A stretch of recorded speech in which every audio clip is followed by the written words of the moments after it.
Hello everyone, my self अंकित गुप्ता। और आज की वीडियो में हम डिस्कस करेंगे conformational isomers in interacting groups.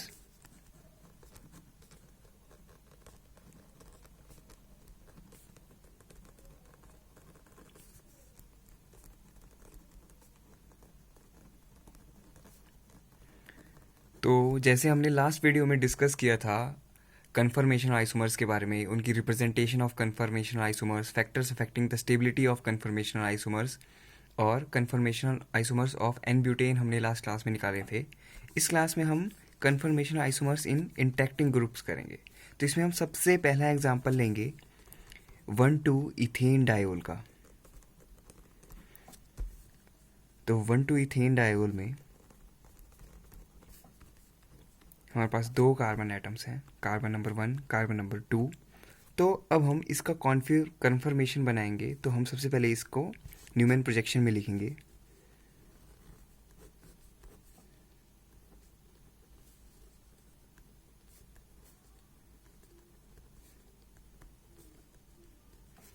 तो ये हमने फुली एक्लिप्स फॉर्म बनाई है 1,2 इथेन डायोल की। अब अगर हम फ्रंट कार्बन जो जिसको हम डॉट से रिप्रेजेंट करते हैं उसे फिक्स कर दें और बैक कार्बन जो हम सर्कल से रिप्रेजेंट करते हैं उसे 60 डिग्री से रोटेट कर दें क्लॉकवाइज डायरेक्शन में, तो हमें अपनी गॉज फॉर्म मिल जाएगी।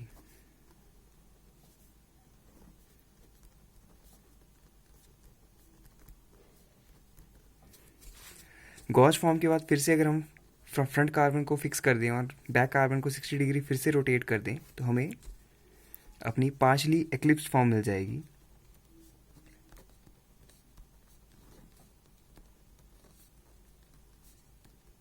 और फिर से अगर हम 60 डिग्री का रोटेशन कर दें क्लॉकवाइज डायरेक्शन में बैक कार्बन की, तो हमें अपना एंटी फॉर्म मिल जाएगा।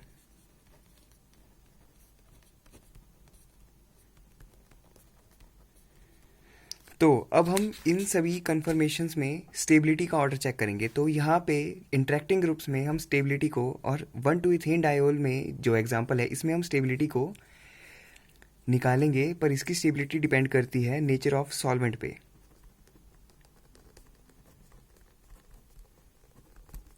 तो अगर हमारा सॉल्वेंट पोलर हुआ,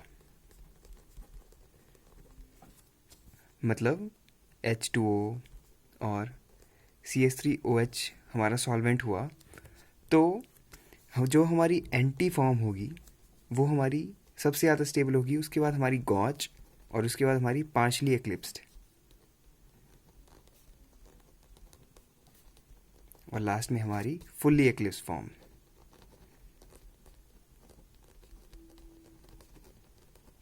ये तो एक नॉर्मल ट्रेंड हो गया कि जैसे हमने लास्ट क्लास में देखा था, जो हमारी एंटी फॉर्म होती है, एंटी फॉर्म में दोनों ग्रुप हमारे स्टैगर्ड पोजीशन पे होते हैं। मतलब इसमें कोई भी हमारा स्ट्रेन नहीं होता, ना टॉर्शनल स्ट्रेन होता है ना स्टेरिक स्ट्रेन होता है।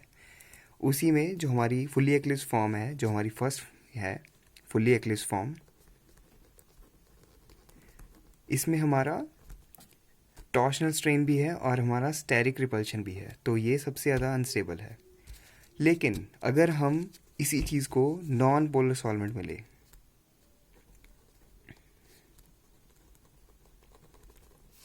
तो अगर हम नॉन पोलर सॉल्वेंट में देखेंगे तो हमारा जो गॉज फॉर्म है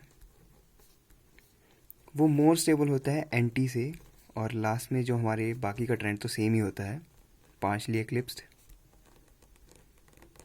और फुल्ली एक्लिप्स्ड। तो यहाँ पे जो हमारी नॉन पोलर सॉल्वेंट है इसमें हमारा गॉज फॉर्म इसलिए ज़्यादा स्टेबल होता है क्योंकि अगर हम देखें गॉज फॉर्म को, तो अगर हम सबसे पहले एंटी फॉर्म में देखते हैं, अगर हम पोलर सॉल्वेंट लेते हैं तो पोलर सॉल्वेंट में यहाँ पे हमारे पास जैसे H2O को हम H2O का पोलर सॉल्वेंट लेते हैं तो यहाँ पे हमारे पास हाइड्रोजन बॉन्डिंग हो सकती है।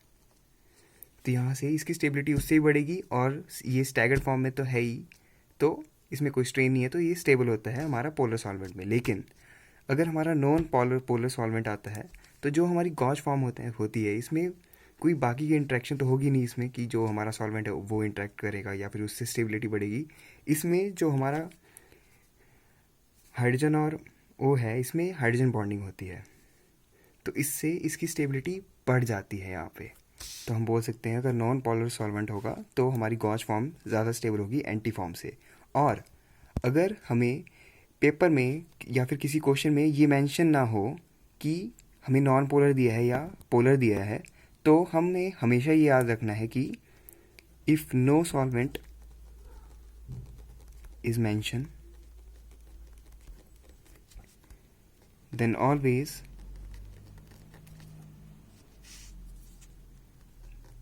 नॉन पोलर सॉल्वेंट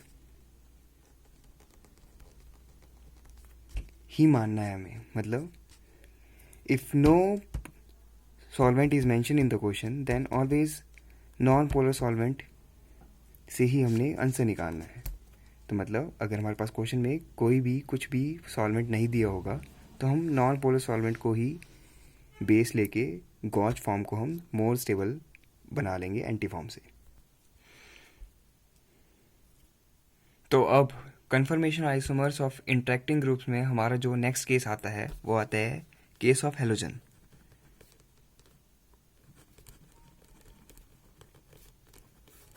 तो इसमें हम एग्जांपल लेंगे। यहाँ पे जो हमारा X है ये हमारा हेलोजन है। तो हम सबसे पहले इसका कन्फर्मेशन आइसोमर्स बना लेंगे।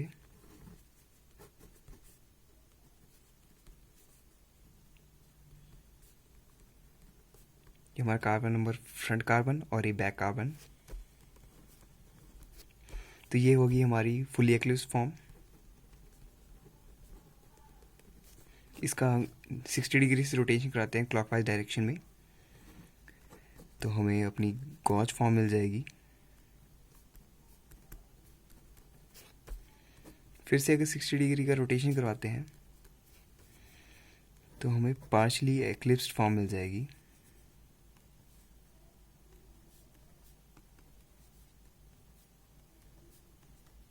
और फिर से अगर 60 डिग्री का रोटेशन कराते हैं बैक कार्बन का तो हमें हमारी एंटी फॉर्म मिल जाएगी।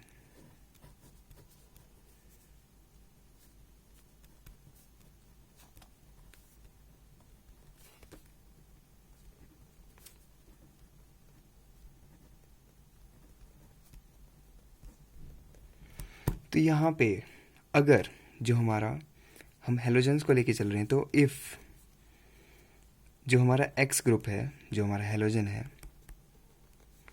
वो हमारा क्लोरीन, ब्रोमीन या आयोडीन में से कोई होगा, तो जो हमारा स्टेबिलिटी ऑर्डर होगा तो वो हमारा नॉर्मल स्टेबिलिटी होगा, जिसमें हमारा एंटी फॉर्म हमारी सबसे ज़्यादा स्टेबल होगी। उसके बाद हमारी गॉश फॉर्म होगी, फिर हमारी पार्शली एक्लिप्स फॉर्म,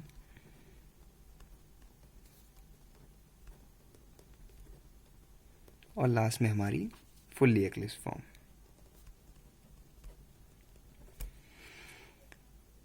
तो इसमें तो हमारा नॉर्मल ट्रेंड है, लेकिन अगर हमारा जो हेलोजन है वो फ्लोरीन आ जाए तो जो हमारा फिर से जो गॉज फॉर्म होती है वो ज़्यादा स्टेबल हो जाती है एंटी फॉर्म से, और लास्ट में जो हमारा नॉर्मल ट्रेंड है वो तो होगा ही।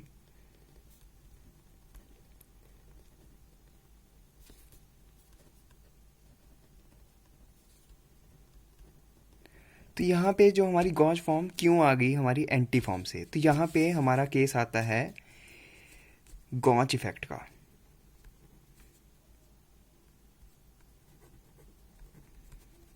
तो गॉच इफेक्ट की हम सबसे पहले पढ़ेंगे कंडीशंस ऑफ गॉच इफेक्ट। तो इसमें पहली हमारी कंडीशन होती है अगर इफ साइड एटम्स और ग्रुप इज वेरी इलेक्ट्रोनेगेटिवली, या तो साइड एटम हमारा बहुत ज़्यादा इलेक्ट्रोनेगेटिव होता है, और या तो हमारा side atom is of second period. Then हमारा गॉच इफेक्ट लगता है। तो गॉच इफेक्ट में क्या होता है, जो हमारी गॉच फॉर्म होती है वो एंटी फॉर्म से ज़्यादा स्टेबल हो जाती है। इसमें हम एग्जांपल लेंगे, जैसे हमारा OCH3 ग्रुप है, तो यहाँ पे जो हमारा ऑक्सीजन है ये मोर इलेक्ट्रोनेगेटिव भी है और ये सेकंड पीरियड से भी बिलोंग करता है। और इसमें एक और एग्जांपल हम ले लें, जैसे साइनाइड का। तो साइनाइड में जो हमारा कार्बन है ये sp हाइब्रिडाइज्ड है, तो इसकी इलेक्ट्रोनेगेटिविटी बहुत ज़्यादा है और ये फिर से हमारा सेकंड पीरियड का ही एलिमेंट है। तो फिर से इस तरह से हम गॉच इफेक्ट को लगा सकते हैं। अब हम देखेंगे गॉच इफेक्ट के कुछ एग्जाम्पल। तो इसमें गॉच इफेक्ट में हमारा सबसे पहला एग्जाम्पल आता है CH3 CH2 फ्लोरीन का। तो इस वाले मॉलिक्यूल में जो हमारा, इसे हमें कार्बन नंबर 1 2 3, तो कार्बन नंबर 2 और 3 से हम इसका कॉन्फर्मेशन आइसोमर्स बनाएंगे। हम कार्बन नंबर 2 को इसमें फ्रंट कार्बन मान लेंगे और 3 को बैक कार्बन।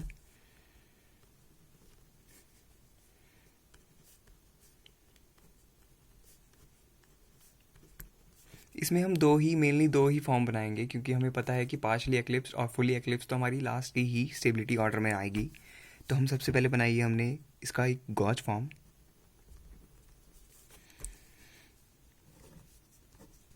और इसकी एंटी फॉर्म। तो एंटी फॉर्म में ये दोनों ग्रुप अपोजिट डायरेक्शन में होते हैं, मतलब तो ये होगी हमारी एंटी फॉर्म। तो अब अगर हम देखें तो जो हमारा गॉच फॉर्म में जो फ्लोरीन है ये इलेक्ट्रोनेगेटिव भी है बहुत ज़्यादा, और सेकंड पीरियड से भी बिलोंग करता है। और जो हमारा फ्लोरीन है ये पार्शियल नेगेटिव चार्ज करेगा, और जो हमारा CH3 ग्रुप है ये पार्शियल पॉजिटिव चार्ज शो करेगा। तो जो हमारी पार्शियल नेगेटिव चार्ज और पार्शियल पॉजिटिव चार्ज के बीच में जो इंटरेक्शन होगी, इस इंटरेक्शन को हम बोलेंगे डाइपोल डाइपोल इंटरेक्शन।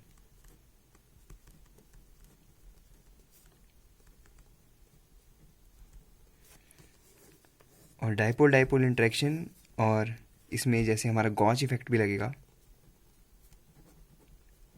तो इस मॉलिक्यूल में भी जो हमारी गॉच फॉर्म होगी वो ज़्यादा स्टेबल होगी हमारी एंटी फॉर्म से। अब इसमें ही हम एक और एग्जांपल लेंगे।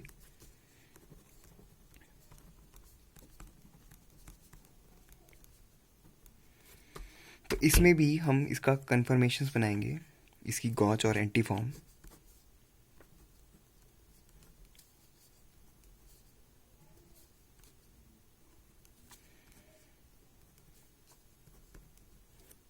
हमारी गॉच फॉर्म होगी,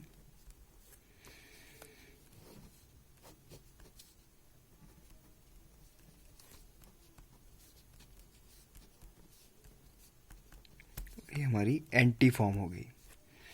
तो यहाँ पे भी ये जो हमारी स्पीसीज है ये हमारी 4 स्पीशीज़ है, और ये एक पार्शियल नेगेटिव चार्ज जो हमारा फ्लोरीन लगाएगा। तो जो यहाँ पे इंटरेक्शन है हमारी चार्ज स्पीशीज़ आयंस और मॉलिक्यूल के बीच में, इसको हम बोलते हैं आयन डाइपोल इंटरेक्शंस।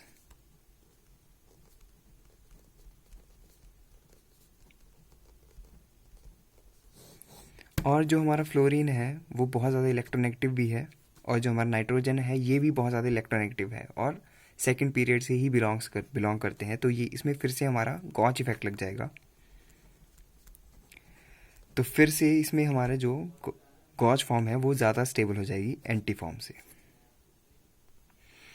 इसमें हमारा एक और स्पेशल केस आता है सक्सीनिक एसिड का। तो अगर सक्सीनिक एसिड हमारा इन एसिडिक मीडियम लेते हैं,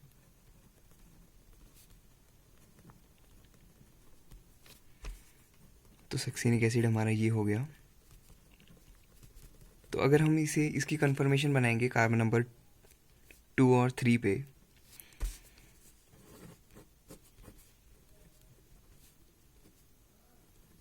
तो ये हमने बना ली है गॉच फॉर्म।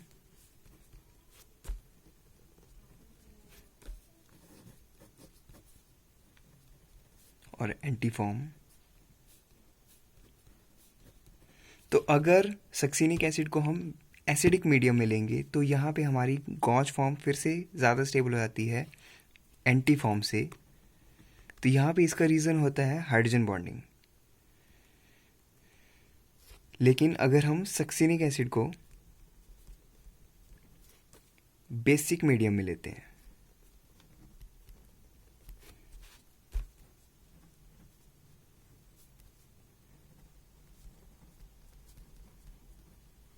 तो यहाँ पे अगर हम इसका कन्फर्मेशन बनाएं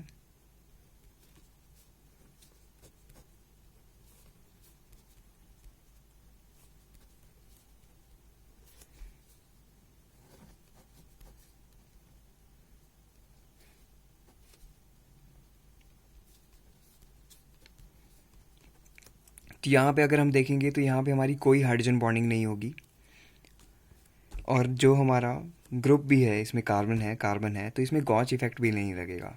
तो हम इसमें बोल सकते हैं इसमें जो हमारी एंटी फॉर्म होगी वो ज़्यादा स्टेबल होगी बेसिक मीडियम में, और जो हमारी गॉच फॉर्म होगी वो ज़्यादा बेसिक होगी हमारी एसिडिक मीडियम में। तो अब हम एक क्वेश्चन डिस्कस करेंगे स्टेबिलिटी के ऊपर। तो अगर अगर हमें क्वेश्चन में ऐसा आ जाए कि हमें दो मॉलिक्यूल्स दिए हैं,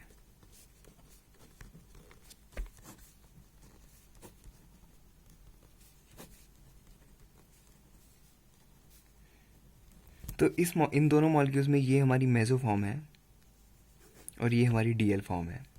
तो अगर हमें एक क्वेश्चन है इसमें कि इन दोनों में से हमारी कौन सी फॉर्म ज़्यादा स्टेबल है, स्टेबिलिटी, तो इन दोनों में से कौन सी ज़्यादा स्टेबल है, इनकी स्टेबिलिटी को निकालने के लिए हमें इनको इस फिशर प्रोजेक्शन को हमें कन्वर्ट करना पड़ेगा न्यूमैन प्रोजेक्शन में।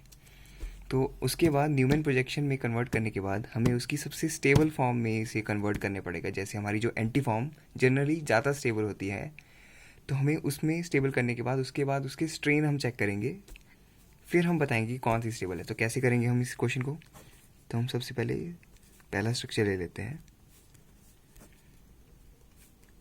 तो मैंने अपनी एक वीडियो में बताया था कि कैसे हम इंटर कन्वर्जन करते हैं प्रोजेक्शंस का। तो इसमें अगर हम फिशर से न्यूमैन प्रोजेक्शन में कन्वर्ट होंगे तो हम यहाँ से इस मॉलिक्यूल को बीच से बेंड करेंगे, और यहाँ से और दोनों एंड से हम मॉलिक्यूल को पकड़ेंगे और डाउनवर्ड साइड की तरफ इसे बेंड करेंगे तो हमें इस तरह से जो हमारा पीएच है वो नीचे की तरफ आ जाएगा, जो हमारा CH3 है वो राइट साइड की तरफ आ जाएगा क्योंकि ये राइट साइड की तरफ है, और ये हमारा लेफ्ट साइड में आ जाएगा। और जो हमारा बैक कार्बन हम इसे मान लेते हैं, तो उसमें बैक में हमारा फिर से अगर हम नीचे की तरफ इसे बेंड कर रहे हैं तो पीएच यहाँ आ जाएगा। यहाँ पे हमारा राइट साइड में फिर से CH3 और लेफ्ट साइड में हाइड्रोजन। तो ये हमने बना लिया है एक्लिप्स्ड फॉर्म इस वाले स्ट्रक्चर की। तो अब एक्लिप्स फॉर्म को हम कन्वर्ट करेंगे एंटी फॉर्म में। तो हम 180 डिग्री का रोटेशन करा देंगे बैक कार्बन का पे, क्लॉकवाइज डायरेक्शन पे। तो हम रोटेशन करवाने के बाद हमारा एंटी फॉर्म इस तरह से बन जाएगा।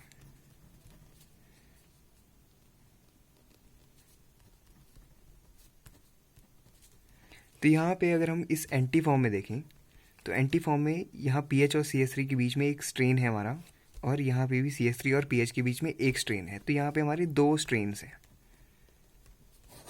अगर हम अब नेक्स्ट स्ट्रक्चर को देखें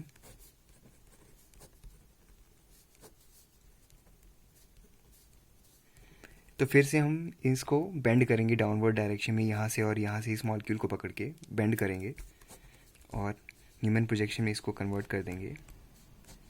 तो यहाँ पे हम इसे फ्रंट कार्बन मान लेते हैं। तो फ्रंट कार्बन के राइट साइड में इस बार हाइड्रोजन है, लेफ्ट साइड में CH3 है, और बैक कार्बन के हमारे राइट साइड में CH3 है और लेफ्ट साइड में हाइड्रोजन है। ये हमारी एक्लिप्स फॉर्म होगी। अब फिर से हम इसको 180 डिग्री का रोटेशन कराएंगे बैक कार्बन पे और इसे एंटी फॉर्म में कन्वर्ट कर देंगे।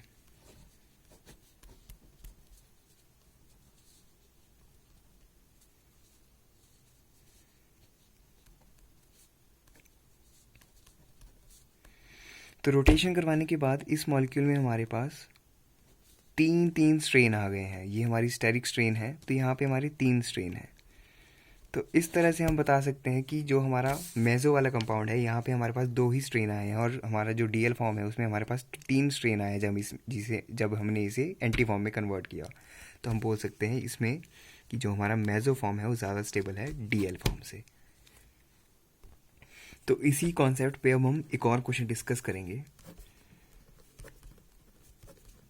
तो अगर फिर से हमें दो स्ट्रक्चर दे दें,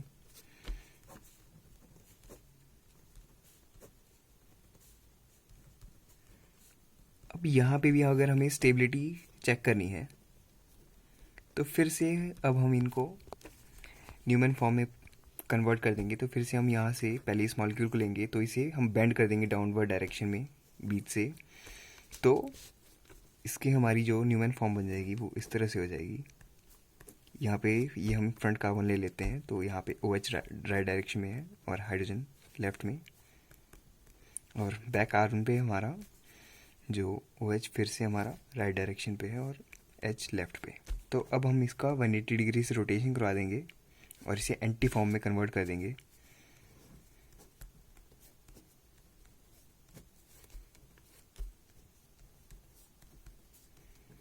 तो यहाँ पे अगर हम देखें तो हमारे पास दो स्ट्रेन्स आ रहे हैं,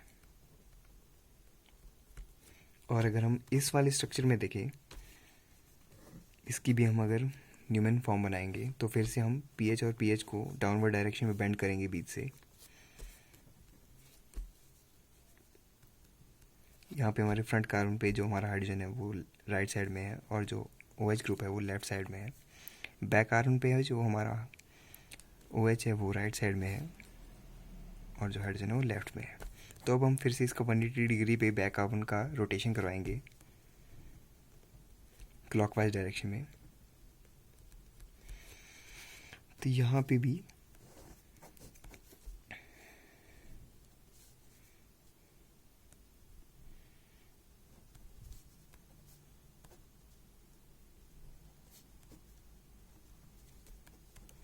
तो यहाँ पे जो हमारे इंट्रैक्शंस है वो भी 3 इंट्रैक्शंस है, 3 स्ट्रेन्स हैं यहाँ पे। तो ऐसे तो हमारा जो मेसो फॉर्म है फिर से वही ज़्यादा स्टेबल होनी चाहिए DL फॉर्म से, लेकिन इस वाले में अगर हम फिर से हमने एक कॉन्सेप्ट पढ़ा था यहाँ पे गॉच इंट्रैक्शंस का, तो यहाँ पे जो हमारा O है वो मोर इलेक्ट्रोनेगेटिव ग्रुप है और सेकंड पीरियड से है, तो यहाँ पे हमारी गॉच इंट्रैक्शन हो जाएगी। तो हम लास्ट में बोल सकते हैं कि जो हमारा DL वाला फॉर्म है इसमें ज़्यादा स्टेबल हो जाएगा। तो इस वीडियो में हमने क्या देखा, इंटरेक्टिंग ग्रुप्स के बीच में हम कन्फर्मेशन आइसोमर्स की स्टेबिलिटी कैसे निकाल सकते हैं। उसमें हमने गॉच इफेक्ट देखा जो हमारा एक्स्ट्रा में आ गया। तो इस तरह से हम कन्फर्मेशन आइसोमर्स निकाल सकते हैं। इसकी नेक्स्ट वीडियो में हम दिखाएंगे कि कन्फर्मेशन आइसोमर्स हम साइक्लिक कंपाउंड्स में कैसे निकालेंगे। तो अभी के लिए इतना ही, थैंक यू।